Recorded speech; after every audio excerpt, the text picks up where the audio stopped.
This is physics. So now let's talk about sine law and cosine law. These two laws have revolutionized the way we think about mathematics and engineering. Many big structures that you see on the Earth's surface have been built in accordance with these two laws. And one of the applications that I know of sine law and cosine law is in the case of constructing bridges. I know many civil engineers will agree with me, if not self-protected, they do agree with me that they do apply these two laws in the construction of bridges. So now, without wasting your precious time, now let's get it started. And we're going to start with cosine law. And this is the formula that I'm going to drive for you right now. So stay tuned and follow me. Great. So here we have a triangle, right? Be the isosceles triangle, but it's not the right angle triangle, because if it could be the right angle triangle, then it could be easy. I could use my trigonometric ratio with easy, but it's not the right angle triangle, so we'll do whatever we know to make sure that we got two right angle triangle. So here we have the triangle ABC, and then we have two right angle triangle ABP and BCP, right? Then we're going to start with ABP. Now then we're going to need x here. Now if we have x around here, then this length, because this length from here to here is just b, and this from this point, that point is just a, and from a to b, the length is just c. So definitely the distance from p to c is just b minus x, and that's clear. There's no question about that. So let's start with triangle ABP. So in triangle ABP, h square, using the Pythagorean theorem, which I've just shown here, it's quite easy, and you can see the link below. I've shown the way you can derive the Pythagorean theorem. It's quite simple, so there's no problem. Now, using the the Pythagorean theorem, h square is definitely c squared minus x squared. And let's name this equation 1. Great. And then in the second triangle, and this triangle, we're going to call it BCP. So in triangle BCP, then we have h squared is definitely a squared rather, minus, remember, put a bracket, b minus x squared. Now let's name this as equation 2. I think from this point you are with me and everything is clear. Now, since these two h's are just equal, then we can go ahead and use this equation 2, and then so that we can substitute equation 1 in this equation 2. So let's go ahead and do what I'm saying. So we have h squared is a squared minus brackets b minus x squared. Now let's take a to the other side, and just to make things easy, let's shift this stuff, I mean negative bracket b minus x squared in the left hand side. So we're going to remain with a squared is equal to a squared plus bracket b minus x squared. And then here's when we go to the interesting part. Let's use the quadratic identities. We know that a minus b squared is just a squared minus 2ab then plus b squared. Then we're going to apply the same thing to this quantity. So this becomes h squared plus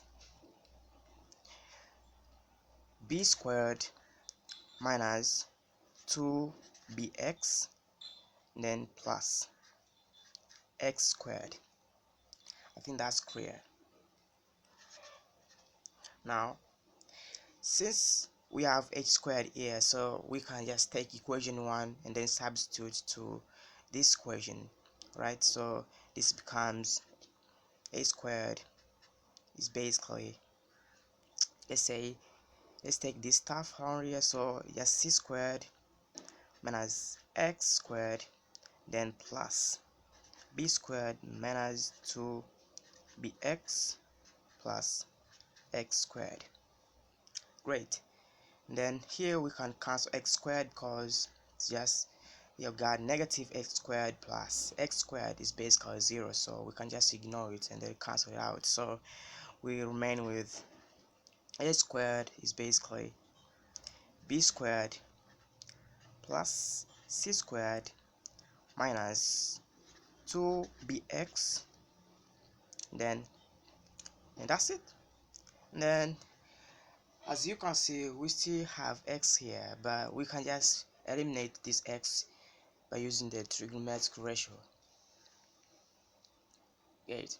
So we have x here, and then we're going through the cosine. Since we need this x, going through the cosine, we know that the cosine of a certain angle is just the adjacent of the hypotenuse.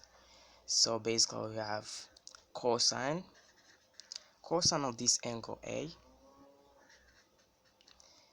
is just x over c, right? So basically x is c cosine A.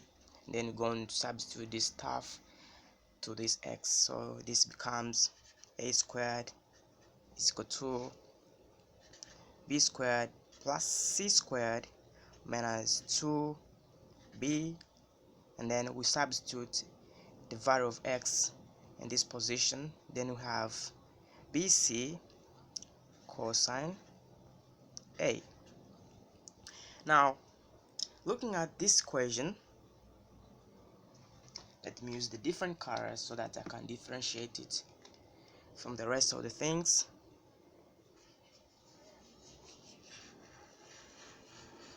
Now, looking at this equation and comparing this equation which I've shown you a while ago, they're exactly the same, right? So this is what we call cosine law, and you can do a lot of calculations use this law. All right, so this is how you can derive this equation, and I think it was clear to you. And now let's go to the next step in deriving, well, oh, you've seen cosine, you have just finished it a while ago. Now let's go to sine law. And sine law is very simple, doesn't take you a lot of time. Just you combining your mathematics skills and, well, the physics skills. By the way, you can just do it in that. So now in the next page, now let's talk about sine law. Sine law is just this stuff. That's what I'm going to show you. I'm going to derive for you now. And the sine law states that it's just a over sine of a equals b over sine of b is equal to, well, c over sine of c. So it's quite simple. Now we're going to name this layer in the opposite well, direction. So in this a, we're going to have a around here, then we're going to have b around here, and we're going to have c around here. And then similarly, we have two right angled triangle, and they're perpendicular to this line. And this line, let's call this point K. And then we have CK cutting AB perpendicular. So definitely we have two right angled triangle. And then let's call this length CK being H. Oh, you can, of course, you can use different letter, but now I just choose an K. No, I just choose an H because I know H just represent the height, so that I can't confuse you. And then again, we're going to how a trigonometric ratio like sine, tangent, and cosine to derive sine law. So let's start with triangle ACK. In triangle we have sine of A is basically the opposite over the hypotenuse. Opposite is H and the hypotenuse is B. Then we can go ahead and make H the subject. So H is nothing more than B sine of A, right? Now let's call this equation 1. Now in the next triangle, of which just C, BK, C, BK, I'm going to represent this C, BK. We have sine of B is just the opposite over the hypotenuse. The opposite is H and the hypotenuse is A. Now we can do the similar thing as we did in equation 1.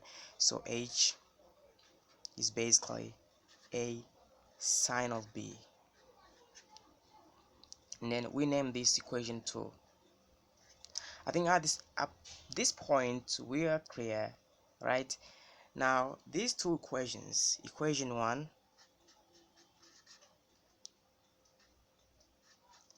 equals equation 2, and then we can combine them if they're equal. Then now we say that now A sine B, which is the second equation, equals B sine of A, which is the first equation rather. And then the next thing that we're going to do here is to divide A sine B with the sine of A and sine of B, and we will do the same thing to the second side, to the other side I mean, which is B sine A. Then we're going to divide it with sine of A and sine of B. Now let's do it. So we're going to have sine of A sine of B. We'll do the same thing in this side, sine of A sine of B. Great. So now we can cancel on this side. We can cancel sine B. Let's get it out here, and here we don't need sine of A, so we only cancel it out. Great. And then we're going to remain with A sine of A is equal to B sine of B. Then we can go ahead, since these two sides are equal, then the next side, which is C sine of C, is also equal. So this what we call sine law, right? And we can go ahead and write it in the other way. It's all depend on your mathematical skills. You can also write it as sine. Let's stop writing. So sine of A over A is equal to sine of B over B. Then it's the same thing to sine of C over C. So these are two different ways. Now you can write the sine law, right? Just to make it clear. Great. So these are two laws which have drive for you now, step by step. For any question you can ask me, you can comment in the comment section below for more questions about these laws. Now having shown you these two formulas, now it is you can like, subscribe and comment to my channel for more different derivation of formulas. Now stay tuned to Physics Investor, and you're going to enjoy all the stuff that I will posting on YouTube. Now for now I say bye bye, see you in the next part. In the next part I'm going to talk about Pythagorean theorem. Great.